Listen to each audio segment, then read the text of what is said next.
The sound of crying mixed with animal roars that morning. At first, I thought it was coming from the small zoo near our neighborhood, until I realized it was my baby. My wife screamed when she saw it, our little girl locked inside an animal cage beside two lions, and standing right there, clipboard in hand, was Karen, our HOA president. Her red jacket shined under the sun as she smiled proudly. "Rules are rules," she said coldly. "No children allowed near the garden. I warned you." The lions paced behind the cage, their eyes fixed on my baby. And Karen didn't care.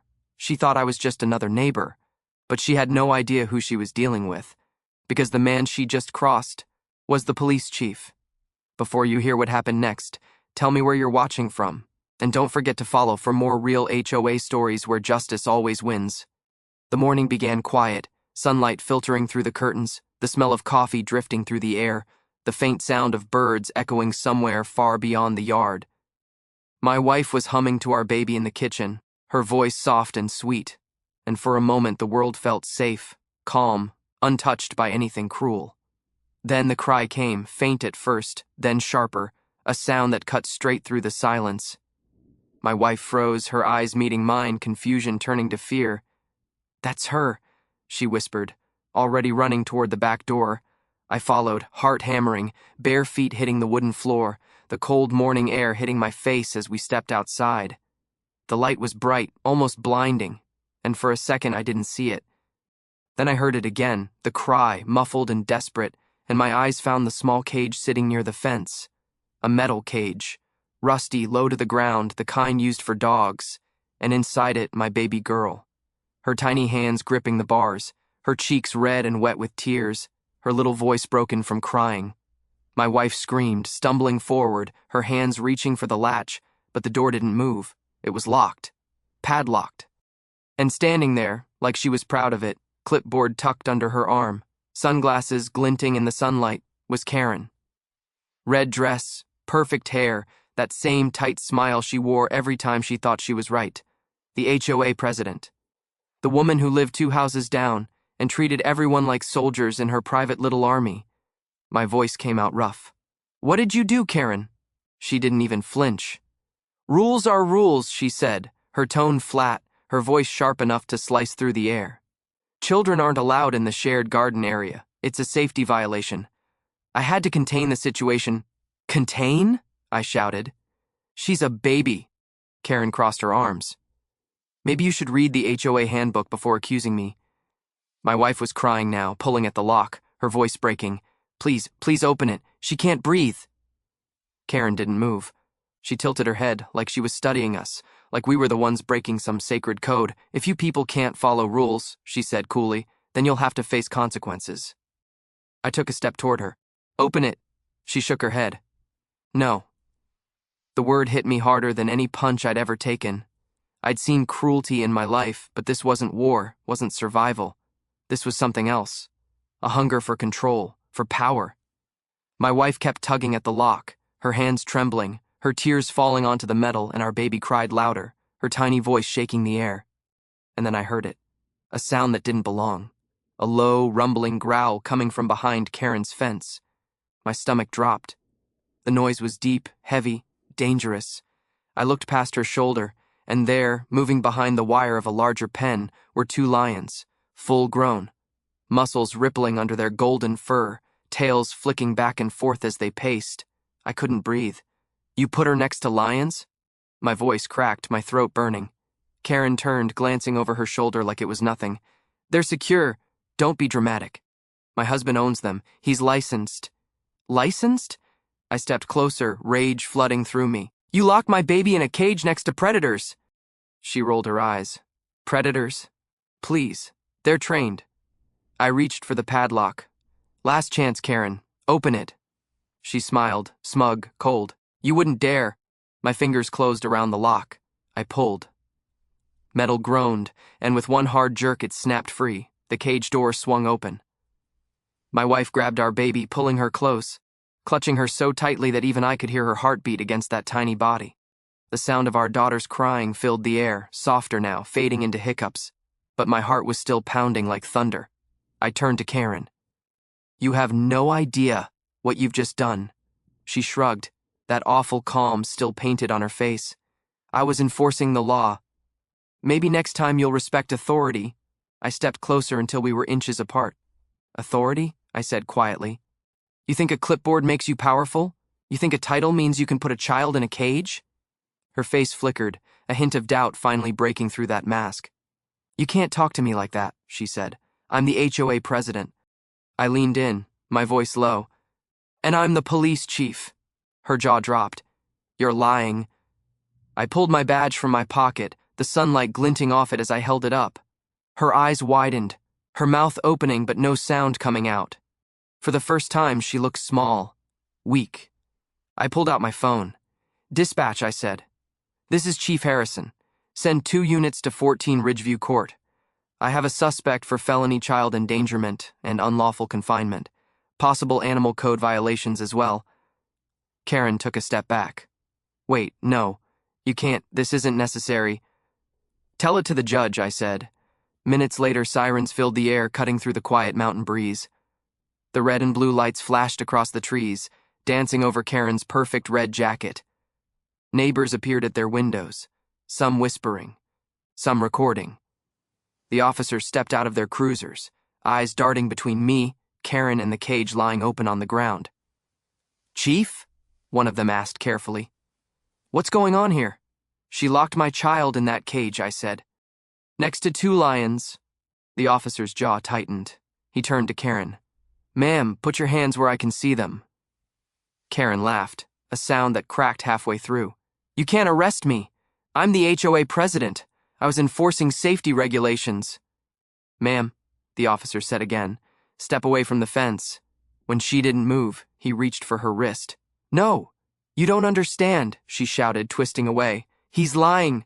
I just stood there holding my daughter, my wife's arm wrapped around my back, my baby's small hand gripping my shirt.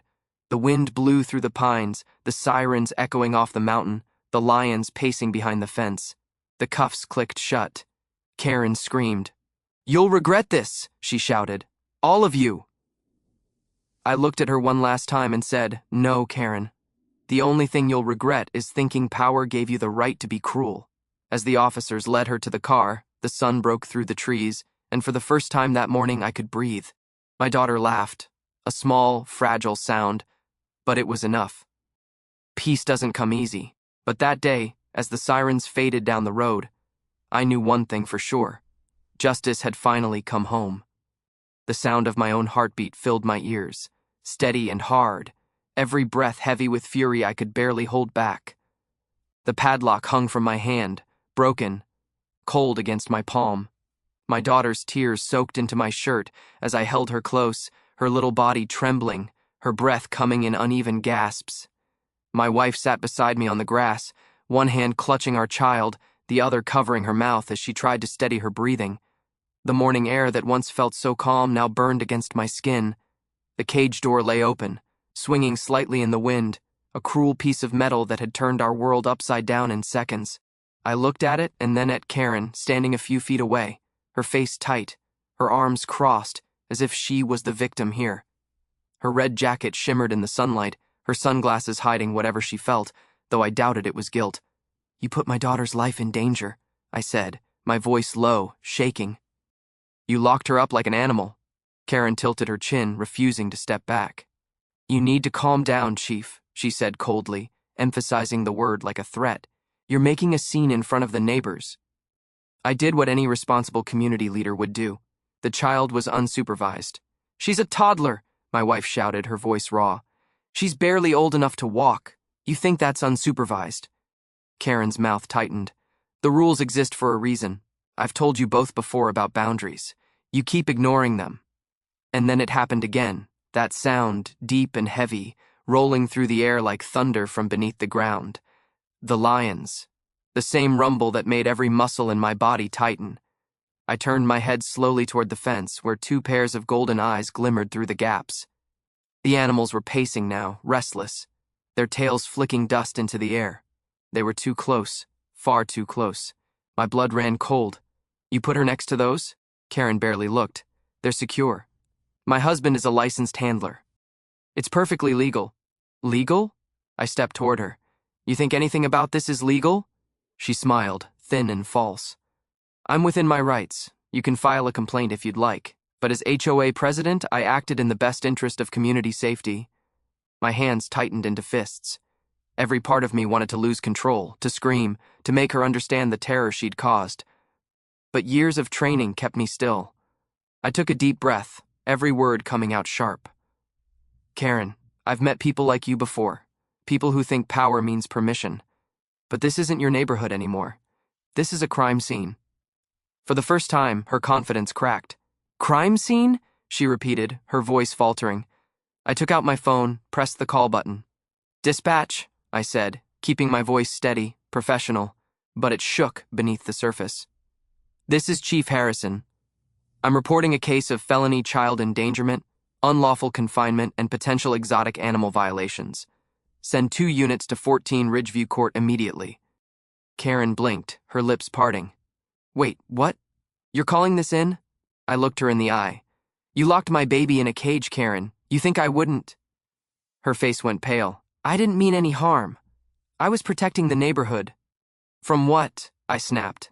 From a 1-year-old? From my family? She took a step back, her heels digging into the dirt. You're overreacting, she said again, but her voice was thinner now, trembling around the edges. The faint sound of sirens began to rise in the distance, echoing down the street, bouncing between the houses. The noise carried like a warning. Karen's head turned toward the sound, her hand tightening on the clipboard she still clutched like a shield. The wind picked up, tossing her hair across her face, but she didn't move. My wife stood up, holding our daughter tight, tears streaking her cheeks, her voice low and steady now. You could have killed her, she said. Do you even understand that? Karen didn't answer. The sirens grew louder. The neighbors were coming out now, peeking from behind their curtains, a few stepping onto their porches. Whispers floated through the air, words like cage, child, lions, police. The patrol cars turned onto the street, lights flashing red and blue across the houses, painting the scene in color and chaos. The sound of engines cut through the morning stillness as the first unit pulled into the driveway. The officers stepped out, hands resting near their holsters, scanning the scene. Me standing near the cage, my wife clutching our daughter, Karen frozen by the fence. One of them recognized me immediately. Chief? He said, his voice cautious. What's going on? I pointed at the cage. She did that. Karen spun toward them, her voice high, defensive, desperate. This is all a misunderstanding. I was protecting the community. The child was unsupervised. The officer's eyes moved to the lions behind the fence, their golden fur catching the light as they paced. Ma'am, he said slowly. Are those lions? Karen stammered. They belong to my husband. He's licensed. Not anymore, I said quietly. The officer looked at me. I nodded once, the silent signal we all understood. He turned back to Karen, his voice firm now. Ma'am, please step away from the fence. You're under arrest for child endangerment and unlawful confinement. Karen's mouth fell open. You can't do that. I'm the HOA president. The other officer moved closer, handcuffs ready. Ma'am, he said evenly, you have the right to remain silent. Karen screamed as they took her arms, the clipboard falling from her hands and landing in the dirt with a dull thud. This is harassment. You'll regret this. I watched, silent, my arms still around my daughter. My wife leaned into me, her voice shaking. She's really gone crazy, she whispered. Power makes people forget what's right, I said quietly. But it also makes their fall harder. Karen kept yelling as they read her rights, the lions growling behind the fence like they understood the chaos belonged to her. The officers led her to the cruiser, her red jacket bright against the flashing lights. The neighbors watched, some in disbelief, some whispering prayers. When the car door shut and her voice was finally gone, I felt my shoulders drop, the tension leaving my body in one slow breath. I looked down at my daughter, her small eyes looking up at me, still frightened but calm now. My wife's hand found mine. She's safe, she said softly. I nodded, my throat too tight to speak.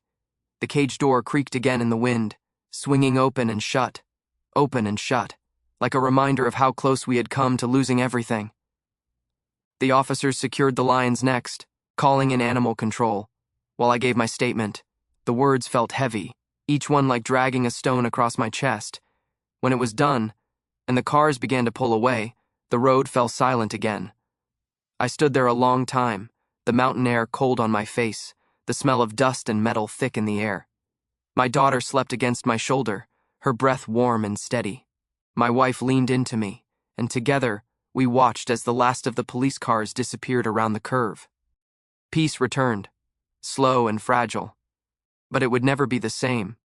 Because once you've seen the monster behind the neighbor's smile, you never look at the world the same way again. The sirens hit the street like a storm, sharp and echoing, bouncing off the walls of every house in the neighborhood. Red and blue lights painted the fences, the mailboxes, the trees. Curtains moved, doors opened, and people came out in their robes and slippers, whispering to one another, their phones already raised to record.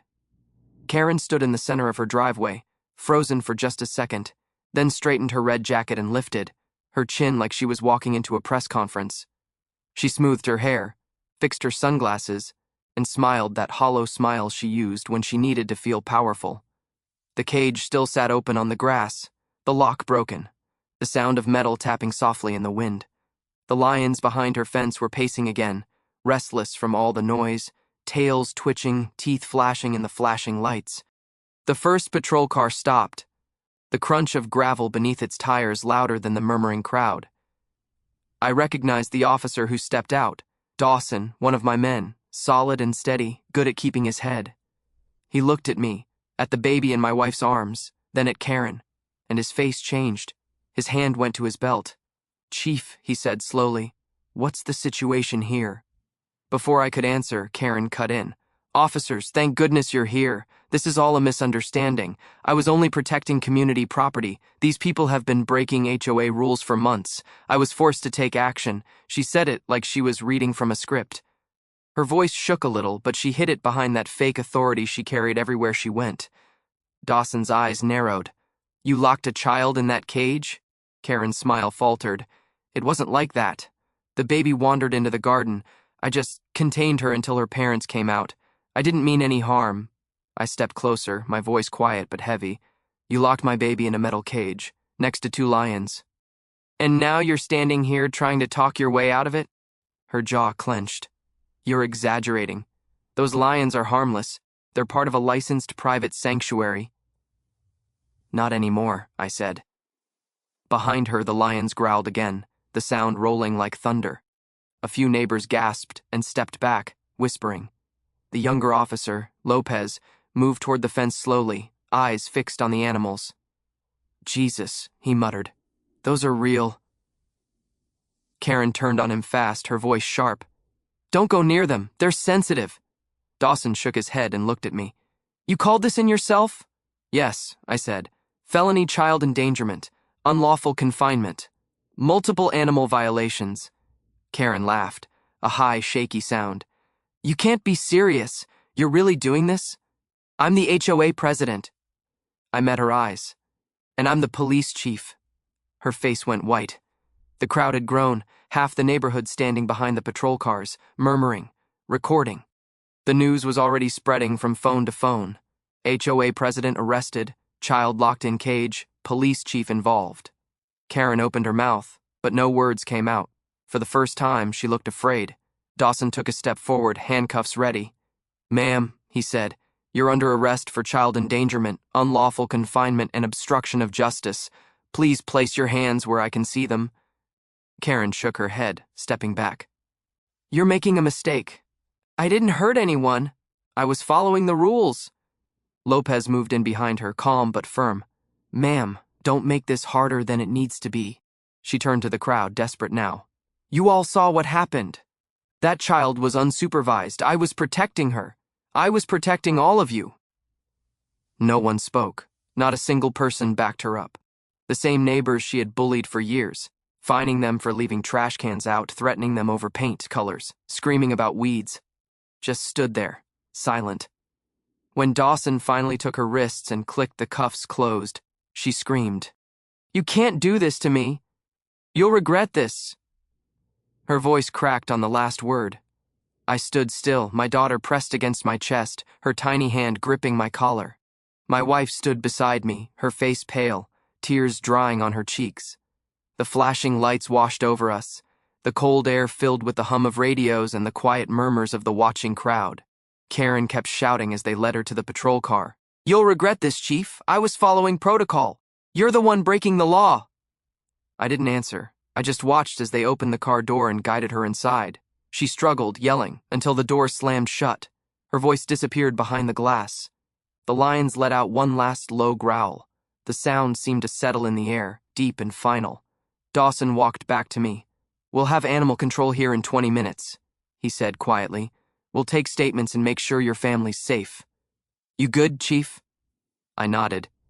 "Yeah," I said, though my voice was low. "I'm good." He gave a short nod, then turned to the crowd. "Everyone back inside, please. This is an active investigation."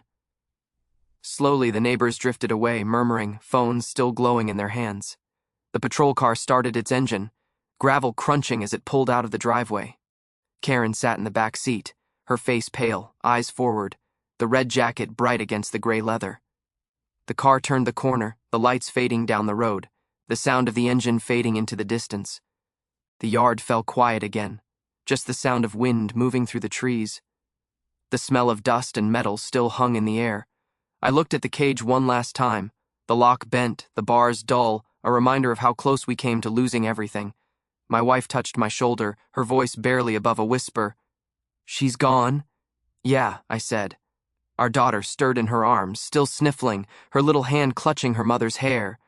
The sun had climbed higher, soft light spilling across the yard.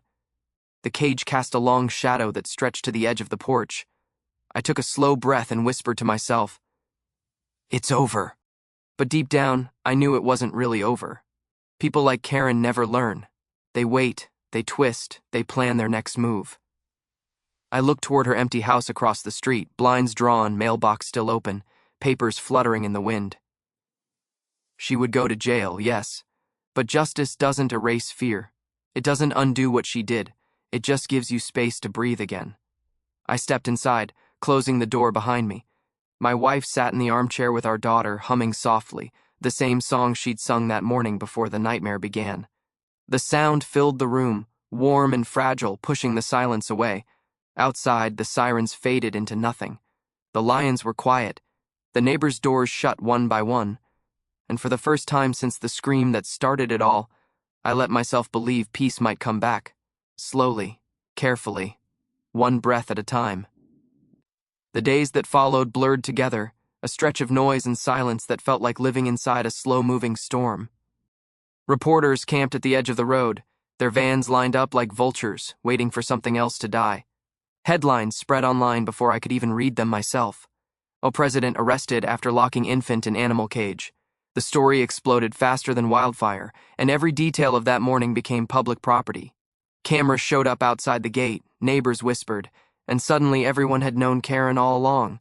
Everyone had a story about her cruelty, a reason they were afraid, an excuse for why they never stood up. Animal control arrived first, big trucks with steel cages and tranquilizer gear. The men moved carefully, quiet but tense, as they approached the enclosure behind Karen's fence. The lions were still there, pacing, uneasy from the noise and flashing lights. One roared once, loud enough to rattle the windows, and the whole crew froze. I stood at the porch with my wife, holding our daughter, watching. It was strange seeing danger caged while safety stood outside trembling. When the last lion was finally sedated and loaded into the truck, the sound of the gates clanging shut echoed down the street like the end of a chapter that should never have been written. Child services came next. They were kind but clinical, asking questions in soft voices that made my wife's hands shake. They wanted to see the cage, wanted to take pictures, to document everything. Our daughter didn't understand any of it. She just clung to her stuffed bear and hid behind her mother's leg. The woman with the clipboard kept repeating, "You did nothing wrong," but somehow the words didn't help. Guilt doesn't care about logic. It's a shadow that stays even when the sun rises again. The county sheriff visited the following morning, his cruiser crunching over gravel before sunrise. He had a copy of my report in his hand, already annotated. We sat on the porch, two old soldiers trading the weight of duty and disgust.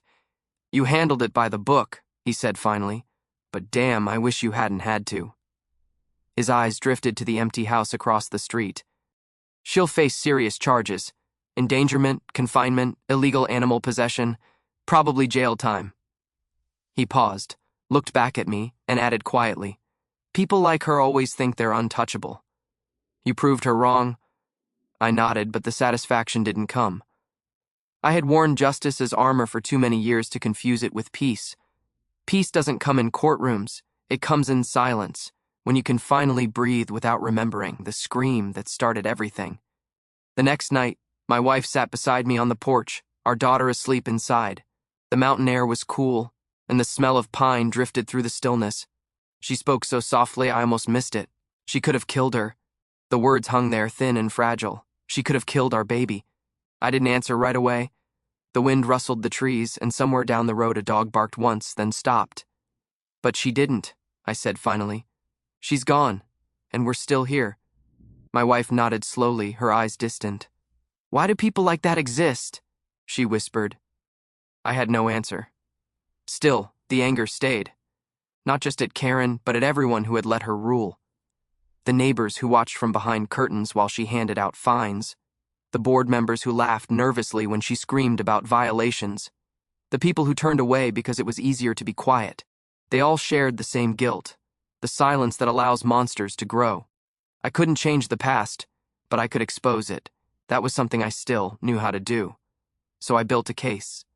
Not a revenge plan, not a personal crusade, just the truth, stripped bare. Every letter she'd written, every complaint she'd filed, every recorded threat she'd left on people's phones. I called the neighbors one by one, told them their statements mattered, told them this was how we ended her shadow for good. They came, hesitant at first, then angry, then eager. One brought a stack of old violation notices she'd kept for years. Another brought photos of damage Karen had caused during one of her inspections.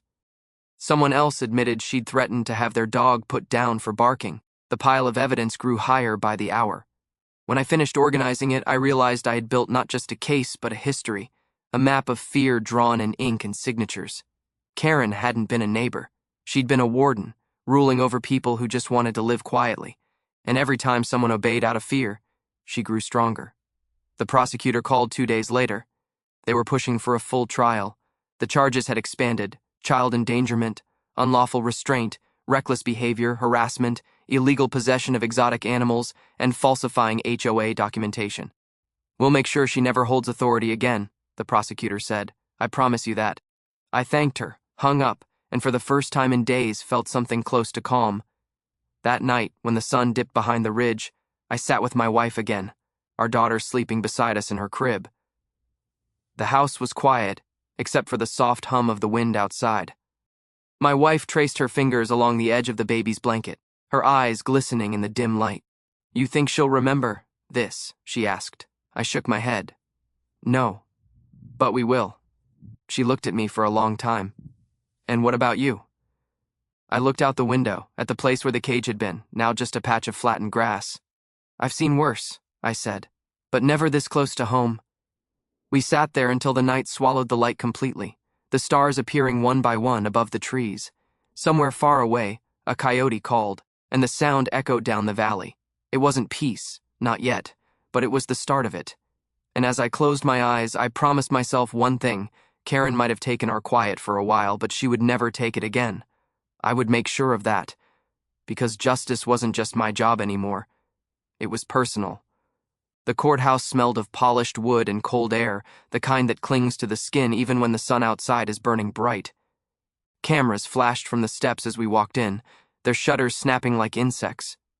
My wife held my hand tight, her other arm wrapped protectively around our daughter, who was too young to understand why so many strangers cared about our pain. Reporters shouted questions, their voices echoing off the marble walls, but I didn't stop, didn't speak. I had waited for this day too long to waste it on noise. Inside, the courtroom was quiet except for the faint buzz of the fluorescent lights overhead. Karen sat at the defense table, her hands cuffed loosely in front of her, a gray jumpsuit replacing the red dress she once wore like armor. Her hair was flat, her face pale, the arrogance she carried like perfume finally gone. But her eyes, those cold, calculating eyes, still tried to burn through me. She looked like a queen stripped of her crown but unwilling to admit the kingdom had fallen. Her lawyer, a thin man with slicked hair and a voice too smooth to trust, stood and began to speak. "Your Honor," he said, gesturing politely toward her. "My client deeply regrets the misunderstanding that led to this situation.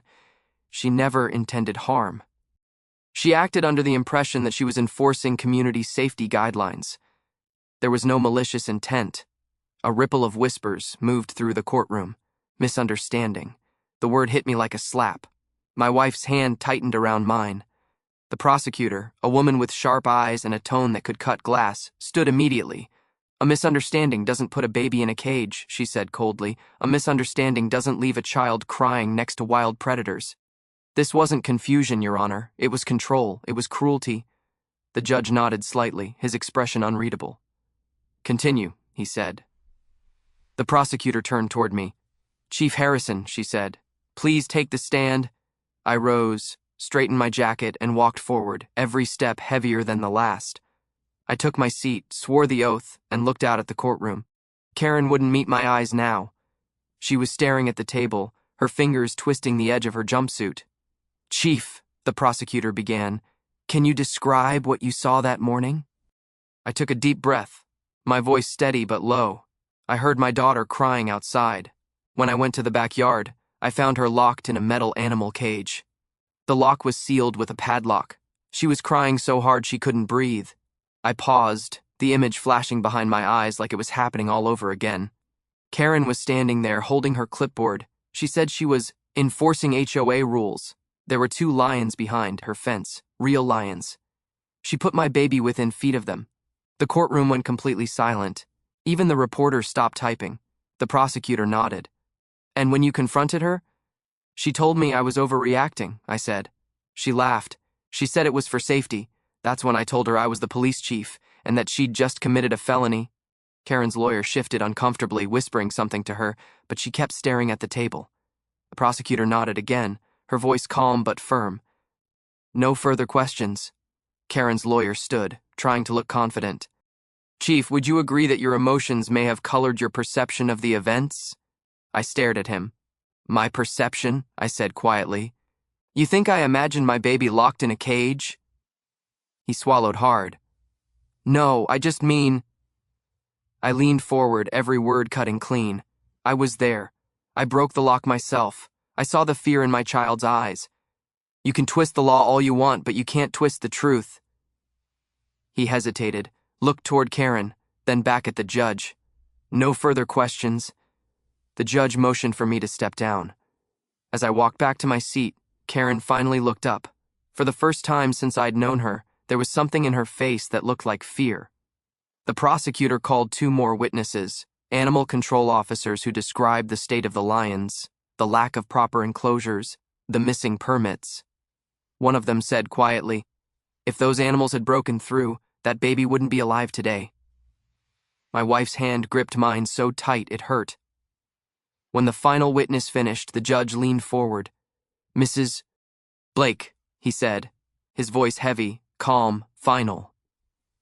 "Would you like to say anything before sentencing?" Karen stood slowly. Her voice was quieter now, stripped of all its power. "I was just trying to keep order," she said. "I didn't mean to hurt anyone. The HOA rules exist for a reason. I thought I was doing the right thing." The judge looked at her for a long time, then shook his head. "Mrs. Blake, order without compassion isn't justice, it's tyranny. You endangered a child. You abused your position. You forgot that authority is meant to protect, not control." He turned slightly, his voice echoing through the room. "This court finds you guilty on all counts." The gavel came down once, sharp, final, absolute. Karen's knees gave out slightly as the bailiffs moved toward her. She didn't scream this time. She didn't argue. She just stood there, her head bowed as they took her away.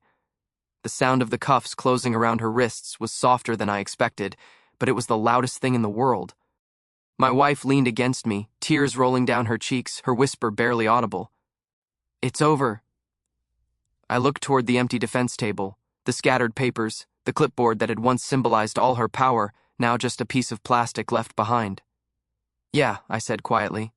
"It's finally over." Outside, the world was bright again. The cameras flashed as we walked down the steps, but I didn't see them this time.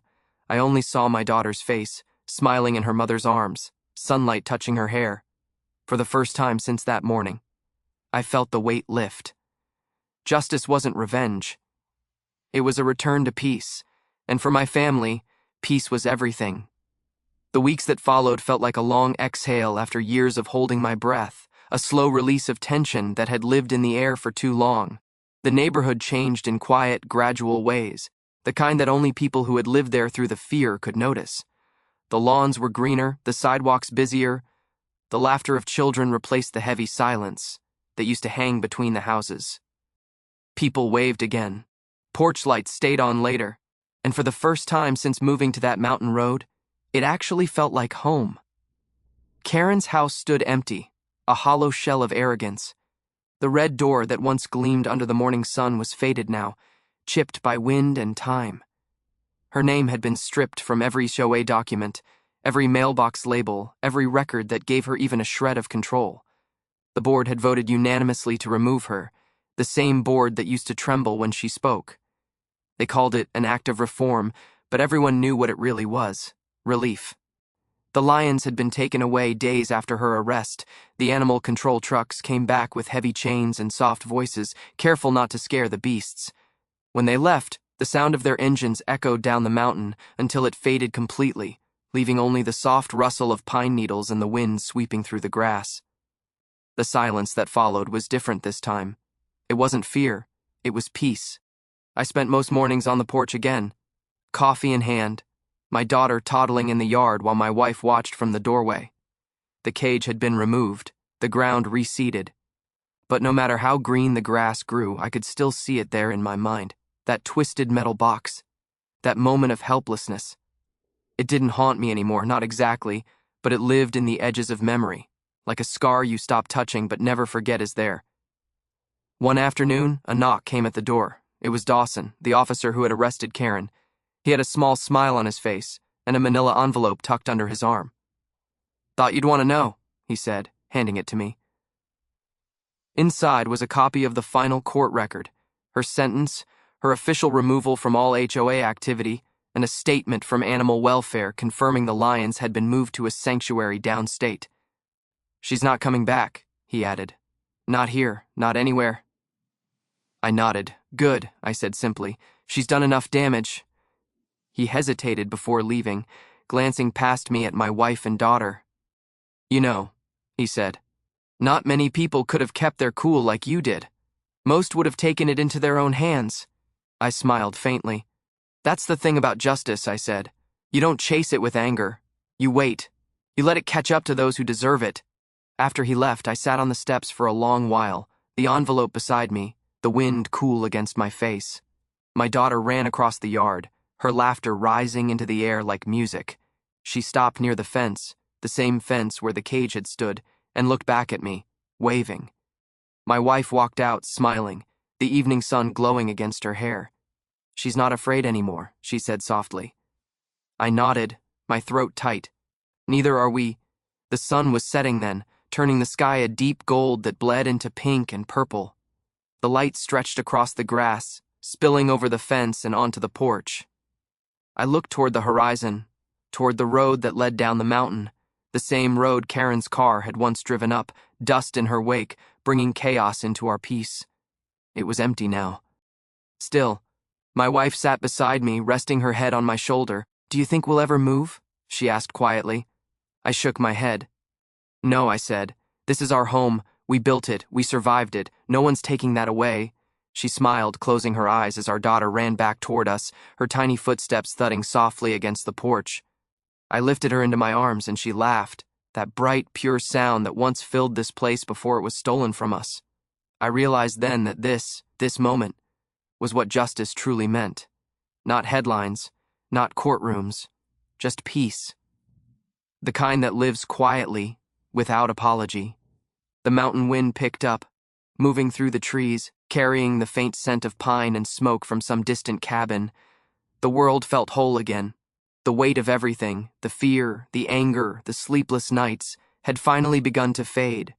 I looked out at the empty space where the cage once sat, where the sun now touched the grass, golden and warm. Justice isn't about revenge, I said under my breath, the words more to myself than to anyone else. It's about making sure no one ever hurts your family again. My wife squeezed my hand. Our daughter giggled, pointing at the sky, where the last streaks of light were fading into dusk. The house behind us glowed with the soft hum of life, dinner cooking, a lamp turning on, a place no longer haunted by fear. And as the first stars began to appear over the ridge, the laughter of my family filled the air again, carried gently by the wind that swept down through the trees. Peace, true peace, had finally come home,